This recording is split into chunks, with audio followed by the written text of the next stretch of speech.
Bismillahirrahmanirrahim. Assalamualaikum warahmatullahi wabarakatuh. Alhamdulillahi rabbil alamin. Wabihi nasta'inu ala umuri dunya waddin. Wassalatu wassalamu ala ashrafil anbiya wal mursalin wa ala alihi wa ashabihi wa man tabi'a bi ihsanin ila yaumiddin. Amma ba'du. Kaum muslimin wal muslimat jamaah salat subuh Masjid Imam Syafi'i rahimani wa rahimakumullah ajma'in, dan juga seluruh pendengar dimanapun Anda berada. Semoga Allah subhanahu wa ta'ala merahmati kita semuanya. Pada kesempatan yang baik ini, insya Allah kita masih membahas hadis-hadis tentang sholat berjamaah. Masuk pada pembahasan yang ke-37, bahwa di antara udzur tidak jamaah adalah hidangan makanan dan menahan buang hajat. Artinya sudah ada hidangan makanan dan kita posisi yang sudah sangat membutuhkan. Kemudian tiba-tiba datang sholat jamaah.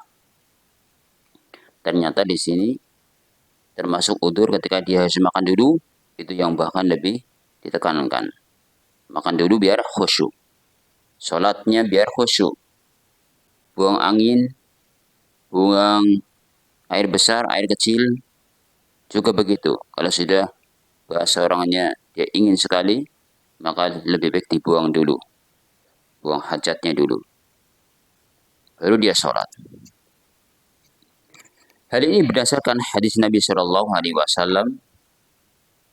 Ada 3 hadis yang kita bawakan. Yang pertama hadis Aisyah radhiyallahu anha, di mana dari Al-Qasim ibni Muhammad berkata, "Kana baina Aisyah wa baina ba'di bani akhiha syai'un." Terjadi sesuatu antara Aisyah dengan sebagian keponakannya. Kemudian fadakhala 'alaiha. Lalu keponakannya masuk. Fadakhala 'alaiha. Falamma jalasa ji'a bit-ta'ami. Kemudian ketika masuk, dia disuguhi makanan. Dihidangkan padanya hidangan makanan. Faqama ilal masjid.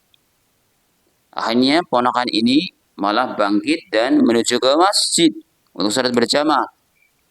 Faqalat lahu, maka Aisyah mengatakan kepadanya, ijlis hudaru. Duduk wahai orang yang tidak taat. Hudaru artinya tidak setia, tidak taat. Fa inni sami'tu Rasulullah sallallahu alaihi wasallam yaqul. Maka sesungguhnya aku mendengar Nabi sallallahu alaihi wasallam, Rasulullah sallallahu alaihi wasallam, dia bersabda, la yusalli ahadukum bi hadrat ta'am, janganlah salah seorang di antara kalian salat sementara hidangan makanan sudah di depan Anda. Wala huwa yudafi'ul akhbathan, dan juga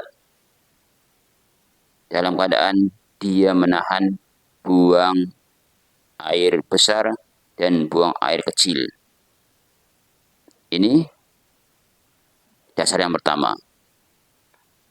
Bahwasanya ketika lagi dia mau buang air besar, air kecil, sudah selesaikan hajatnya dulu. Mau makan, makan dulu. Hadis riwayat Muslim, Abu Daud, Imam Ahmad, Ibnu Hibban, dan ini lafal Ibnu Hibban. Disahkan oleh Syekh Albani rahimahullah. Hadis yang kedua. Hadis Abi Hurairah radhiyallahu anhu. Qala, berkata, qala Rasulullah sallallahu alaihi wasallam, bahwa Rasulullah sallallahu alaihi wasallam telah bersabda, la yaqumanna ahadukum ila sholati wa bihi ada. Janganlah salah seorang di antara kalian berdiri untuk mendirikan sholat sementara di situ ada gangguan. Yakni al-baulu wal ghaitu. Maksudnya adalah kencing dan buang air besar. air kecil dan air besar. Ini tentang larangan. Hadis ini hadis riwayat Ahmad, Ibnu Majah, Ibnu Hibban, dan ini lafal Ahmad disahihkan oleh Syekh Albani. Hadis yang terakhir yang ketiga dalam bab ini dari Abi Hurairah juga dari Nabi Shallallahu Alaihi Wasallam bila bersabda, لا يحل لرجل أن يؤمن بالله واليوم الآخر أن يصلي وهو حقن حتى يتخفف.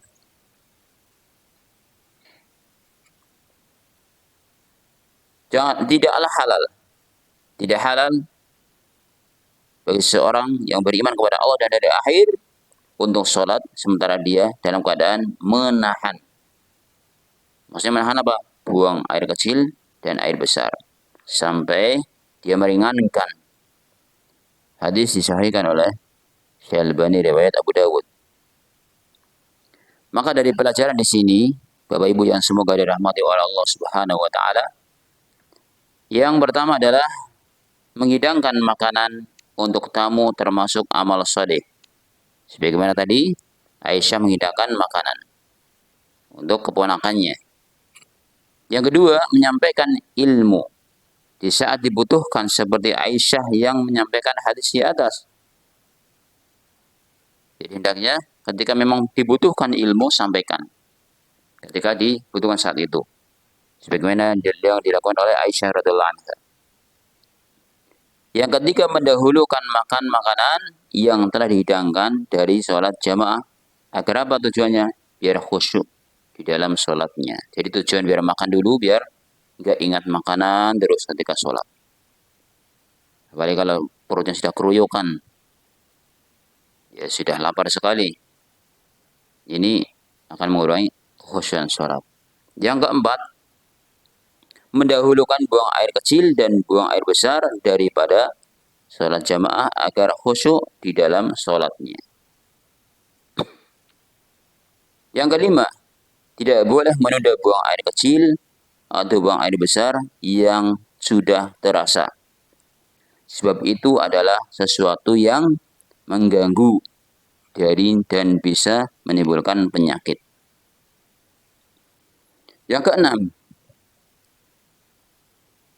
hukumnya haram melakukan sholat dalam keadaan menahan buang air kecil atau buang air besar. Ini yang dibawakan oleh Ustaz kita Ustaz Muslim Hafizahullah. Namun di sana ada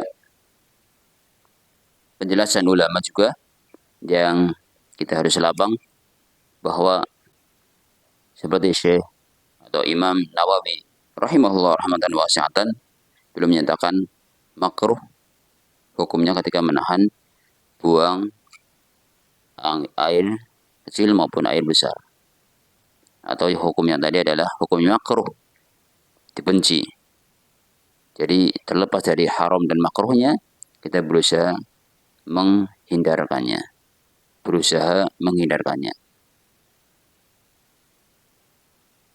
Ini terkait dengan hukumnya, biar kita lebih lapang.